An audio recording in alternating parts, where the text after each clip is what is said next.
अस्सलाम वालेकुम, सफ़ी न्यूज़ में खुशामदीद। नाज़रीन, सऊदी हुकूमत ने फाइनली इस चीज़ की जवाबदेही दिया है कि क्या सऊदी अरब से 2019 या फिर मैं कहूँ कि 2020 में जो लोग सऊदी अरब से फाइनल एग्जिट जाने वाले हैं, क्या वो दोबारा नहीं आ सकते 3 साल के लिए। इसी की जवाब जो है ना सऊदी हुकूमत ने दे दिया है। आकाश अखबार ने इसकी जो है ना जो पूरी तफसीलात है शाया किया है, हम आपसे शेयर करेंगे। देखते रहिए वीडियो को लाजिम लास्ट तक। और आपको बता दें कि इसमें इन्होंने इकामे के हवाले से भी एक अपडेट्स दिया है, जिसके ऊपर पहले भी हमने वीडियो बनाया है। इन दोनों अपडेट्स के ऊपर पहले भी हमने वीडियो बनाए हैं, लेकिन वो हमने अपनी तरफ से बताया था अपने रिसर्च के हवाले से। लेकिन अभी जो अपडेट है ये हुकूमत की तरफ से है, जो आकाश अखबार ने शाया किया हुआ है। तो वीडियो को शेयर करना ना बोले और डायरेक्ट आप लोगों के साथ बता देता हूँ, ताकि आप लोगों का ज़्यादातर टाइम ज़ाया ना हो। तो नाज़रीन, सऊदी हुकूमत ने कहा है कि ये तमाम तर बातें अफवाहें हैं। ऐसे कोई भी नहीं है कि कोई फाइनल एग्जिट जाता है और वो दूसरे वीज़े पर नहीं आ सकता। इन्होंने कहा है कि अगर कोई फाइनल वीज़े पर एग्जिट पर जाता है तो वो उसके तीसरे दिन दूसरे दिन भी आ सकता है। ऐसी कोई भी पाबंदी नहीं है।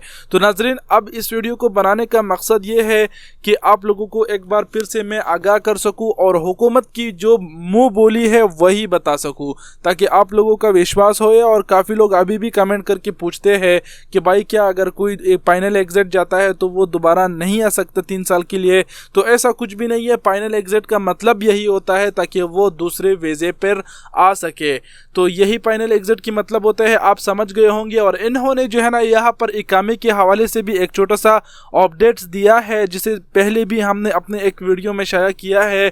शायद आपने वो देखा होगा या नहीं, लेकिन अभी दोबारा से बता दूं कि इन्होंने कहा है कि अगर आपका इकामा एक्सपायर है तो 3 दिन तक आपको कोई कुछ भी नहीं बोलेगा। और अगर 3 दिन गुजर चुके हैं और आपका इकामा आपने नहीं बनाया और शुरते ने पकड़ लिया तो आपको पहली मर्तबा 500 रियाल मुखालिफा कर दिया जाएगा। इसी तरह खिलाफ वर्जी पर अगर दूसरी मर्तबा पकड़ा गया तो वो 1000 रियाल मुखालिफा होगा। और तीसरी मर्तबा अगर इसी तरह पकड़ा गया तो उसके इकामा फिर जो है ना तजदीद करने की उसको नहीं कहेगा और ना ही मुखालिफा देगा, बल्कि उसको मुल्क से बेदखल कर दिया जाएगा।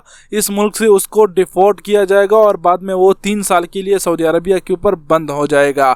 तो नाज़रीन, ये एक छोटी सी अपडेट्स थी सऊदी हुकूमत की तरफ से, जिसे शेयर करना आप लोगों के साथ ज़रूरी था और आप लोगों के साथ शेयर कर दिया। उम्मीद करता हूँ आप समझ गए होंगे।